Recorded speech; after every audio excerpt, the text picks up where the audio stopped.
informés sur le Quoi de Neuf. Avant de retrouver le face-à-face Michel Taube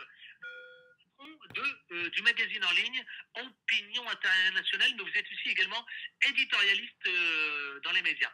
Michel Taube, bonjour. Bonjour cher Adil et bonjour aux auditeurs de Beurre FM.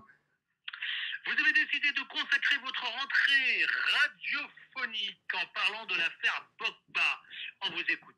Absolument. D'abord, j'espère que tous les auditeurs ont passé de bonnes vacances et que tout le monde reprend avec de l'énergie, de l'enthousiasme et la volonté d'avancer.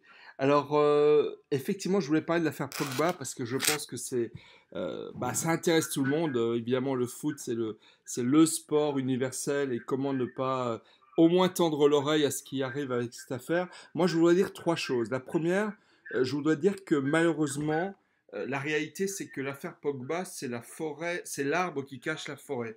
Et que malheureusement, on ne le dit pas assez, mais le football est gangréné par plein de phénomènes comme ça, de prise d'otages, de footballeurs qui réussissent, de problèmes d'entourage, de problèmes de respect de la loi, il y a parfois des problèmes de drogue, des problèmes de radicalisation. Enfin, franchement, dans le football, on le sait bien, il y a de la violence, il y a des problèmes, encore une fois, de respect de la loi, tout simplement, au sens noble du terme. Et je pense véritablement que cette affaire devrait être l'occasion de faire un peu le ménage dans ce milieu-là.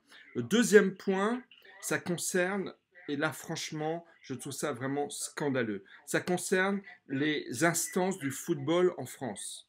Les instances du football en France ne s'occupent pas assez des footballeurs pour les aider lorsqu'ils commencent à réussir ou qu'ils réussissent à rester sur le droit chemin et ne pas péter les plombs pour aller à l'essentiel.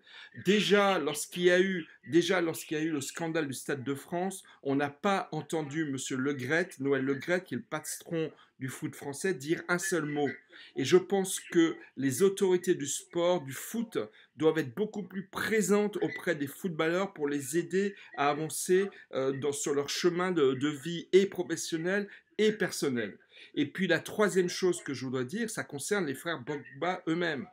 Lorsque vous êtes un sportif de haut niveau, que vous réussissez, que vous êtes forcément un exemple pour les jeunes et pour tout le monde, vous avez des responsabilités, vous n'avez pas que des droits. Les droits, c'est le fric que vous touchez et c'est la belle vie que vous avez le droit d'avoir parce que vous avez réussi. Mais vous avez aussi des responsabilités. Et je pense que les deux frères Pogba, l'un comme l'autre, sont totalement coupables de leur guerre intestine et fratricide, et que c'est absolument scandaleux de leur part. Je pense qu'ils sont les premiers responsables de ce qui arrive, et que c'est un très très mauvais exemple pour la jeunesse française ou de n'importe où, guinéenne, africaine, puisque Pogba est d'origine franco-guinéen, mais c'est véritablement inadmissible leur comportement. Et donc, si vous voulez, voilà ce que je voulais dire, les trois coups de gueule que je voulais passer à travers cette affaire Pogba. Mais ceci dit, allez tous faire du foot ce week-end, c'est le plus beau des sports avec le rugby et quelques autres,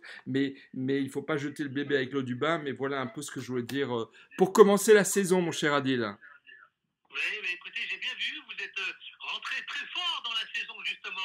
Ah bah écoutez, bon, j'espère. Eh bien, je vous souhaite une belle rentrée. À vendredi prochain, c'est noté 18h30 désormais. Absolument, merci. Bonne journée aux auditeurs de Beurre FM. Bon week-end,